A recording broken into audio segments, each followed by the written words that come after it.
Terima kasih Saudara Ain ya, Pak Bali atas kesediaannya menjadi host ya. Ini sudah saya lihat sudah lumayan, jadi hostnya bagus lama-lama ya. Mudah-mudahan nanti profesional dan komersial. Pertama saya ucapkan terima kasih kepada Ibu Susi Wijastuti atas kehadirannya di tengah-tengah kesibukan beliau. Saya yakin beliau mungkin hari ini ya saat ini jauh lebih sibuk ya dibanding ketika menjadi menteri, karena sebagai seorang pebisnis yang sukses ya, itu beliau ya banyak hal ya, yang harus beliau kerjakan. Karena itu kami ucapkan terima kasih Bu atas kehadirannya. Dan yang kedua, walaupun telat, saya ingin mengucapkan selamat ulang tahun Ibu Susi. Jadi beliau ini ulang tahun 5 hari yang lalu, yang tanggal 15 Januari ya Bu ya. Kita nggak sempat menyampaikan ucapan selamat pada hari H, tapi sekarang H+5 kita ucapkan selamat ulang tahun. Kita doakan semoga beliau sehat selalu ya, dan terus makin kontributif bagi kepentingan bangsa dan negara kita. Rekan-rekan sekalian dan juga Ibu Susi, tadi saya sampaikan ini acara ngopi bareng ya, jadi kita santai-santai saja acara kita ini, walaupun judulnya seperti berat ya, berbicara tentang kedaulatan, tetapi kita kemas secara santai supaya ya tema yang nampak berat ini ya menjadi sesuatu yang renyah dan mudah kita pahami. Nah, karena itu rekan-rekan sekalian, dalam acara ngopi bareng ini nanti lebih bersifat interaktif. Saya perlu sampaikan Bu Susi ini kehadiran ke PKS bukan yang pertama kali ya. Beliau ketika menjadi menteri KKP juga sudah pernah hadir di sini. Waktu itu acaranya di dalam ya, di aula. Oleh sebab itu ya, kehadiran Bu Susi saat ini ya jangan ada yang berspekulasi macam-macam, ngait-ngaitkan dengan situasi apapun. Ini adalah sesuatu yang memang beliau sudah pernah ke sini dan ini yang kedua kalinya. Nah, mudah-mudahan nuansa pada waktu itu yang beliau masih jadi menteri, mungkin ya seorang menteri kan memang ya ada batasan-batasannya, tapi sekarang beliau sudah bukan menteri lagi, mungkin nanti pembicaraannya bisa lebih lugas lagi, insyaallah. Setuju ya?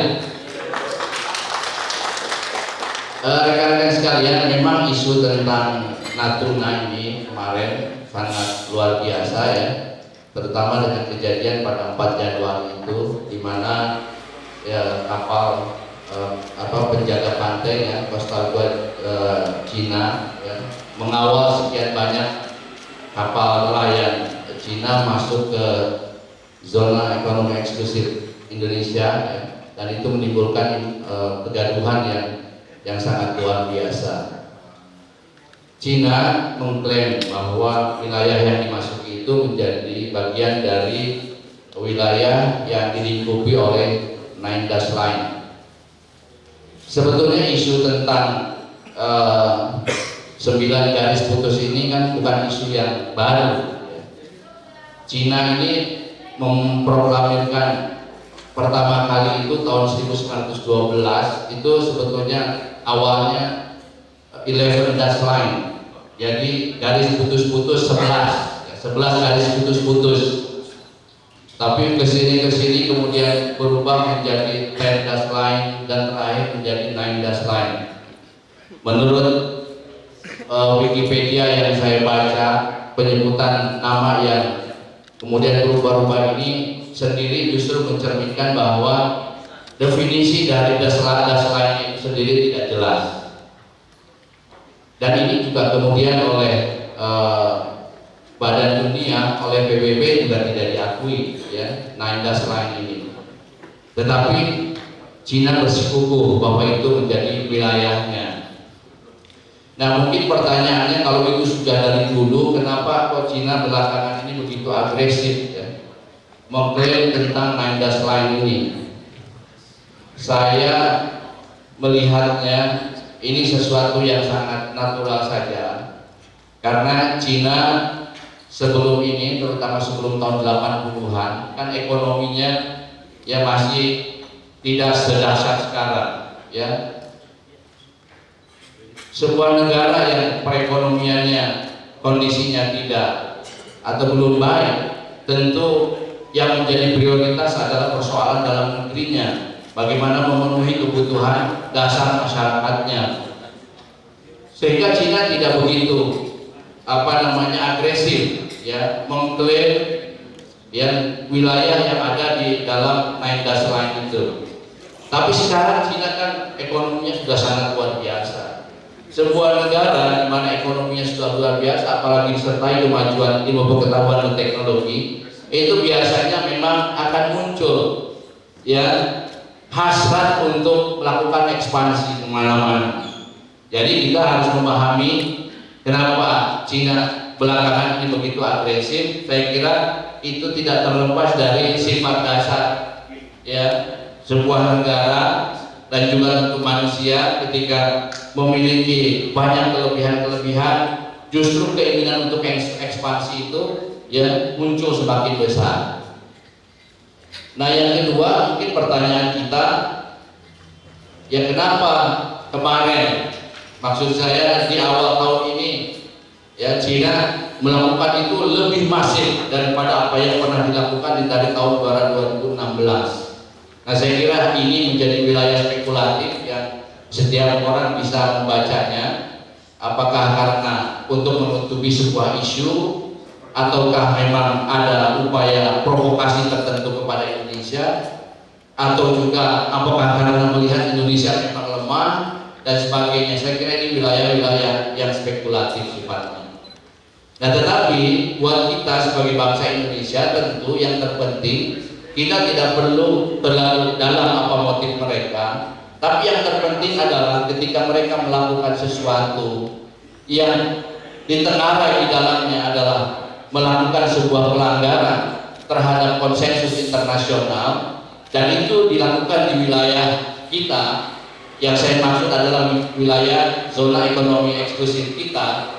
Ya, di sini saya kira yang menjadi persoalannya, bagaimana sikap kita menghadapi ya yang disebut sebagai kawan, tapi dia melakukan pelanggaran tata krama perkawanan itu sendiri. Nah, PKS ya melalui juru bicara mudanya dengan tegas, sekalipun kita tetap berpegang kepada agagium 1000 kawan, tidak cukup satu lawan kebanyakan, itu tetap kita pegang. Tetapi masalahnya ketika di antara 1000 kawan ini ada satu kawan yang melakukan pelanggaran terhadap tata krama pergaulan internasional, tentu kita harus punya sikap bagaimana kita melakukan respon yang proporsional terhadap pelanggaran yang dilakukan itu. Nah, ini tentu terkait dengan persoalan ya, di satu sisi adalah masalah harga diri kita sebagai bangsa, dan yang kedua adalah dalam jangka panjang untuk supaya kita memang bisa menghadapi setiap pelanggaran. Kalau sekarang dilakukan oleh Cina misalnya, mungkin ke depan akan ada pelanggaran-pelanggaran lain yang disebabkan karena mereka melihat betapa respon Indonesia itu seperti menunjukkan kelemahan-kelemahannya.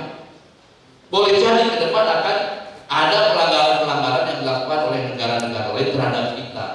Nah, disinilah sebetulnya yang diinginkan oleh rakyat Indonesia, termasuk juga oleh PKS.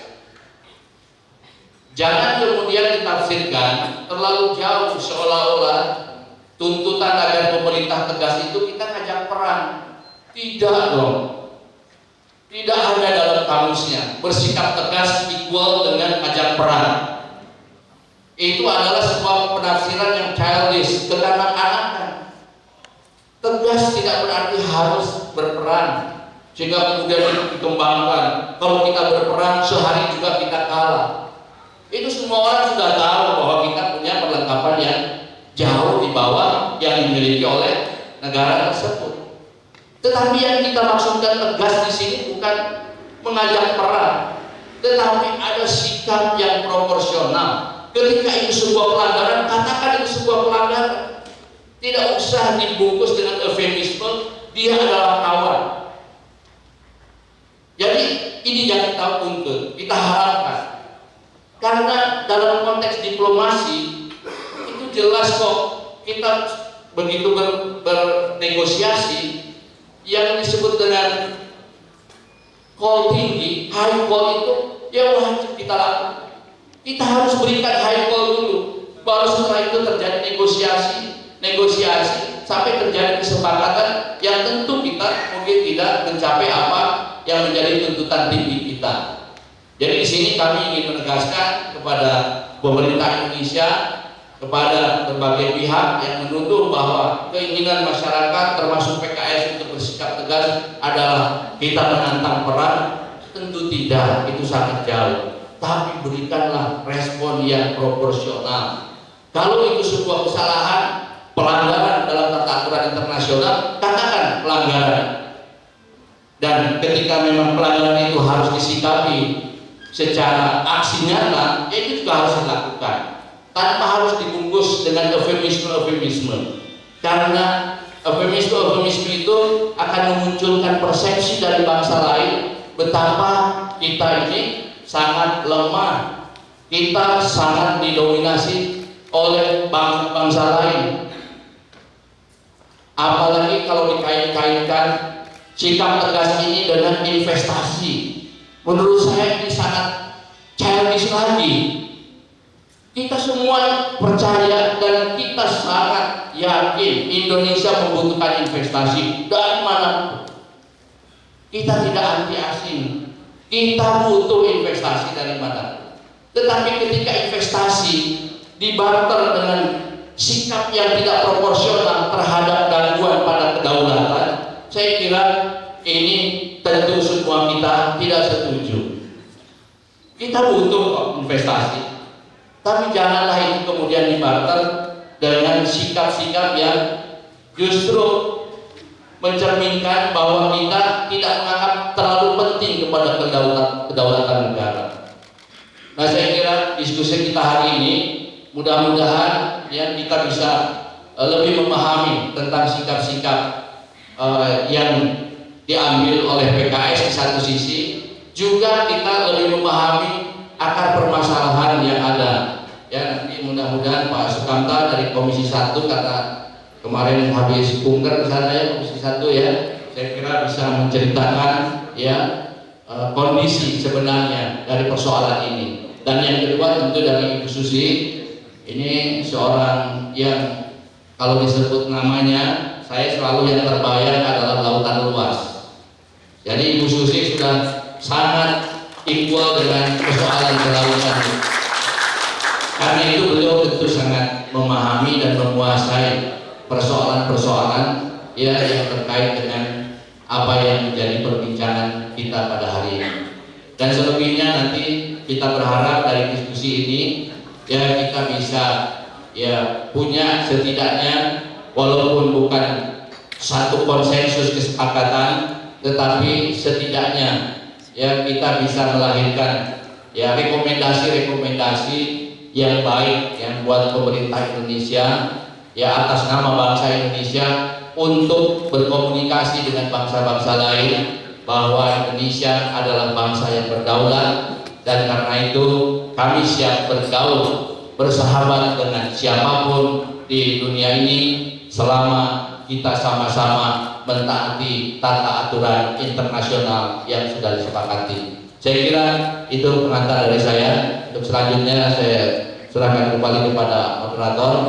Terima kasih. Assalamualaikum warahmatullahi wabarakatuh. Kita berikan Pak Presiden. Terima kasih Pak Presiden atas pengantarnya, sekapun sendiri sebagai tuan rumah acara ngopi bareng Presiden PKS, dan kopinya sudah jadi beneran. Jadi ngopi beneran ini Pak.